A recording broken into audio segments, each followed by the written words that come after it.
రైతు సోదరులకు నమస్కారం. చిరుపొట్ట దశ నుండి పొలంలో వరి కంకులు బయటికి వచ్చే వరకు చాలా రకాలైన పురుగులు, తెగుళ్ళు వరి పంటను ఆశించి చాలా నష్టం చేయడం జరుగుతుంది. ఈ సమయంలో ఆశించే పురుగు తెగుళ్లలో అన్నిటికంటే ఎక్కువగా పంటను ఆశించి నష్టం కలగజేసేది కాండం తొలుచు పురుగు. దీనినే మొగి పురుగు అని కూడా అంటాం. ఈ పురుగు ఆశించడం వల్ల వరి గింజలు గట్టిపడక తాలు గింజలుగా మారడం జరుగుతుంది. వీటినే మనం తెల్లకంకులు అంటాం. ఈ తెల్లకంకులు ఏర్పడడం వల్ల దిగుబడి సగానికి సగం తగ్గి రైతులకు తీవ్ర నష్టం జరుగుతుంది. అందుకే పుట్ట దశలోనే ఈ పురుగును నియంత్రించి తెల్లకంకులు రాకుండా ఉండాలంటే సరైన మందులు పిచికారీ చేయాలి. ఈ వీడియో ద్వారా మీకు మొగి పురుగు రావడానికి గల కారణాలు, మొగి పురుగు కలగజేసే లక్షణాలు, రాకుండా స్ప్రే చేయాల్సిన బెస్ట్ కంపెనీల మందులు మీకు తెలియజేస్తాను. ఎవరు కూడా వీడియోను స్కిప్ చేయకుండా వీడియోను చివరి దాకా చూసినట్లయితే మీకు ఒక క్లారిటీ రావడం జరుగుతుంది. అలాగే అందరూ వీడియోను లైక్ చేసి కొత్తగా మన ఛానల్ను చూస్తున్న వారు మన ఛానల్ను సబ్స్క్రైబ్ చేసుకోండి.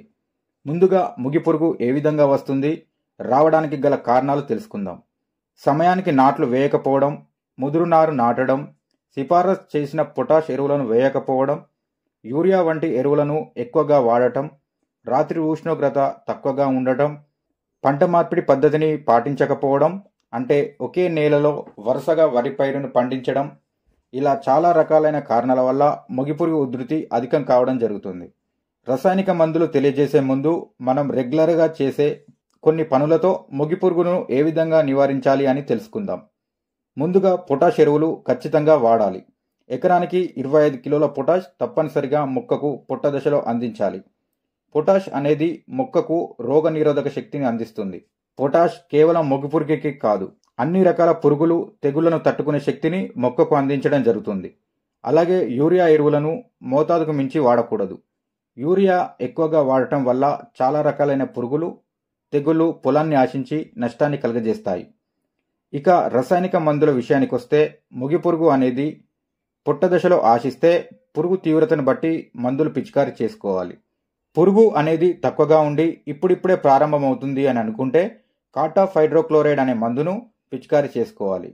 ఈ మందు చాలా కంపెనీలు వివిధ ట్రేడ్ నేమ్లతో మార్కెట్లో అమ్మడం జరుగుతుంది. కెల్డాన్ అనే ట్రేడ్ నేమ్తో ధనుక కంపెనీ వారు ఉత్పత్తి చేస్తున్నారు. ఇది ఎకరానికి 400 గ్రాములు పిచికారీ చేయాలి. అలాగే ధనుక కంపెనీ నుండి మోటార్ అనే ట్రేడ్ నేమ్తో మార్కెట్లో లభ్యం కావడం జరుగుతుంది. ఇది కెల్డాన్ కంటే కొంచెం ఎక్కువ తీవ్రతతో పనిచేస్తుంది. దీనిని ఎకరానికి 200 గ్రాములు పిచికారీ చేయాల్సి ఉంటుంది. ఈ మందును మొగి పురుగు కొంచెం ఎక్కువగా ఆశించినప్పుడు పిచికారీ చేయాలి. అలాగే ఆంప్లిగో అనే ట్రేడ్ నేమ్తో ఇంకొక మందు మొగి పురుగు నివారణకు మార్కెట్లో లభ్యం కావడం జరుగుతుంది. ఇది సింజెంటా కంపెనీ నుండి ఉత్పత్తి అవుతుంది. ఇది ఎకరానికి 80 ml పిచికారీ చేస్తే మొగి పురుగును కంట్రోల్ చేయవచ్చు. ఇందులో క్లోరాంత్రినిలిప్రోల్ అనే కెమికల్ ఉండటం జరుగుతుంది. ఇదే కెమికల్ నేమ్తో ఎఫ్ఎంసి కంపెనీ వారు కూడా కొరాజిన్ అనే మందును ఉత్పత్తి చేస్తున్నారు. ఇది కొరాజిన్ అనే ట్రేడ్ నేమ్తో రైతులకు అందుబాటులో ఉంటుంది. ఇది కూడా ఎకరానికి 80 ml పిచికారీ చేసినట్లయితే మొగి పురుగును కంట్రోల్ చేయవచ్చు. అలాగే సింజెంటా కంపెనీ వారు మొగి పురుగు నివారణకు 2023లో ఒక కొత్త మందును లాంచ్ చేయడం జరిగింది. ఈ మందు పేరే ఇన్సిపియో. ఇందులో ఐసోసైక్లోసెరమ్ అనే కెమికల్ ఉంటుంది. ఇది మొగి పురుగు నివారణకు సమర్థవంతంగా పనిచేస్తుంది.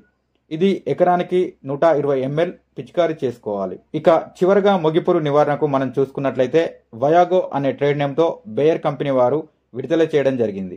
ఇందులో టెట్రానిలిప్రోల్ అనే కెమికల్ ఉంటుంది.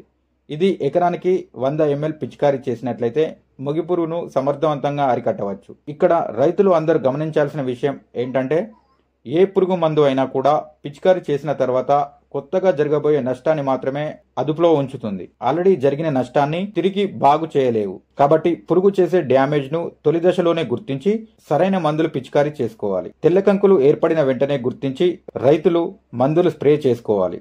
ఎందుకంటే ఒక్క మొగి పురుగు దాని రెక్కల పురుగు దశలో ప్రతిసారి 150 నుండి 300 గుడ్లు పెట్టడం జరుగుతుంది. ఆ గుడ్ల నుండి లార్వాలు గనక బయటకు వచ్చేదాకా ఏ మందు పిచికారీ చేయనట్టయితే దిగుబడి చాలా వరకు నష్టపోయే ప్రమాదం ఉంది. చివరకు మనం పెట్టిన పెట్టుబడి కూడా మనకు వచ్చే అవకాశం ఉండదు. కావున రైతులందరూ సరైన సమయంలో సరైన మందులు పిచికారీ చేసి అధిక దిగుబడులు సాధించాలని కోరుకుంటున్నాను. అలాగే ఇంకా మీకు ఏమైనా డౌట్స్ ఉంటే కింద కామెంట్ సెక్షన్లో కామెంట్ చేయండి. ఇక ఈ వీడియో కనుక మీకు నచ్చినట్లయితే వీడియోను లైక్ చేయండి.